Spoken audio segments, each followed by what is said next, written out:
आज हम बात करने वाले हैं नेटफ्लिक्स पर एक हॉरर वेब सीरीज के बारे में जो सस्पेंस, थ्रिलर एंड हॉरर से भरी हुई है, जिसका नाम गुलेर्मो del toros cabinet of curiosities है। इसमें टोटल 8 एपिसोड है एंड हर एक एपिसोड अपने एक यूनिक कहानियों के साथ है। तो आज मैं आपको कैबिनेट ऑफ क्यूरियोसिटीज के एपिसोड 1 के बारे में बताऊंगा। तो कहानी की शुरुआत एक नरेटर से होती है जो हमें कैबिनेट ऑफ क्यूरियोसिटीज के बारे में बताता है। फिर एपिसोड की कहानी स्टार्ट होती है जहाँ सबसे पहले हमें एक बूढ़े आदमी को दिखाया जाता है जो शायद किसी जानवर का मीट काट रहा होता है, पर अचानक तब तक उसे एक हार्ट अटैक आता है एंड वो वहीं पर मर जाता है। फिर एक बिल्डिंग में एक स्टोर यूनिट का ऑक्शन हो रहा था जहाँ हमें पता चलता है कि उस बूढ़े आदमी ने 50 सालों से एक स्टोर यूनिट को अपने नाम किया हुआ था, पर अब एक आदमी जिसका नाम निक है उसने उस स्टोर यूनिट को उस ऑक्शन में खरीद लिया एंड उस स्टोर यूनिट का नाम लॉट 36 है। जब उसका दोस्त उसे उस स्टोर यूनिट का चाबी दे रहा था तब वो निक को एक सीसीटीवी फुटेज दिखाता है उस बूढ़े आदमी का, और उस फुटेज में उस बूढ़े आदमी की हरकतें काफी ज्यादा अजीब थी, पर निक उस पर ध्यान नहीं देता और वो कीज लेकर चला आता है। तब तक एक औरत जो उस बूढ़े आदमी की पत्नी थी वो आती है एंड निक से रिक्वेस्ट करती है कि उस स्टोर यूनिट में उसके फैमिली की कुछ पर्सनल चीजें हैं जो उसे चाहिए थे, पर निक मना कर देता है एंड उस औरत को निक उस यूनिट का पुराना टूटा हुआ ताला दे देता है और वहाँ से चला जाता है एंड फिर वो उस स्टोर यूनिट को साफ करने लगता है और फिर उसे कुछ सामान मिलते हैं जो वो बेचने के लिए लेकर जाता है, और तब तक एक आदमी आता है और निक को मारने लगता है और उसके बाद हमें ये पता चलता है कि निक कर्जे में डूबा हुआ है। फिर उसका दोस्त उसे कहता है कि इन सब सामान की एक औरत एक बहुत ही अच्छी कीमत दे सकती है जिसका नाम अगाथा है, और उन सब सामान को लेकर निक अगाथा के पास जाता है और उन सामान में कुछ चेयर थे,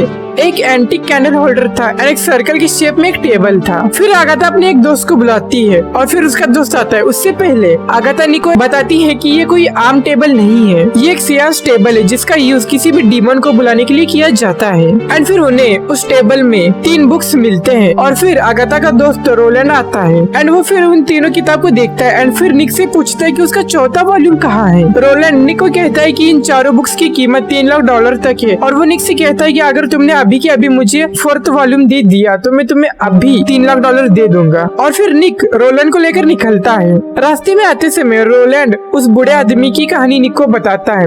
वो कहता है कि उस बूढ़े आदमी ने एक डीमन को बुलाया था उस बुक की मदद से एंड उस डीमन को एक शरीर की जरूरत थी एंड उस बूढ़े आदमी ने उस डीमन को अपनी बहन के शरीर में रखा था, पर अचानक से उसकी बहन एक दिन गायब हो जाती है, पर इस बात पर निक कुछ ज्यादा ध्यान नहीं देता एंड फिर वो लोग स्टोर यूनिट पर पहुंचते हैं एंड फिर वो लोग 4th किताब को ढूंढने लगते हैं। फिर हम देखते हैं कि उस बूढ़े आदमी की बीवी अब तक वहीं पर है एंड फिर निक को उस रूम में एक सीक्रेट रूम मिलता है, पर उस रूम में जाने से पहले रोलैंड निक को कहता है कि अगर उस रूम में दूसरी दुनिया का कुछ भी हुआ तो उस रूम में किसी भी चीज को छूना मत, पर निक इस पर भी यकीन नहीं करता एंड फिर वो लोग अंदर जाते हैं। पहले तो एक छोटा सा टनल आता है कि दोनों बाजू जीसस की मूर्तियां लगी होती है एंड रूम में कुछ अजीब सी ही बदबू होती है एंड फिर वो लोग और अंदर जाते हैं एंड फिर उन्हें अंदर एक सर्कल में एक लाश दिखाई देती है जिसमें वो डीमन कैद है, मतलब कि वो लाश उस बूढ़े आदमी की बहन की है एंड वो 4th बुक भी वहीं पर थी एंड निक उसे लेने के लिए उस सर्कल के अंदर चला जाता है एंड सर्कल टूट जाता है। रोलैंड उसे रोकने की कोशिश करता है पर निक नहीं मानता एंड आखिरकार सर्कल टूट ही जाता है एंड वो डीमन आजाद हो जाता है। आजाद होते ही वो डीमन रोनेल को खा जाता है,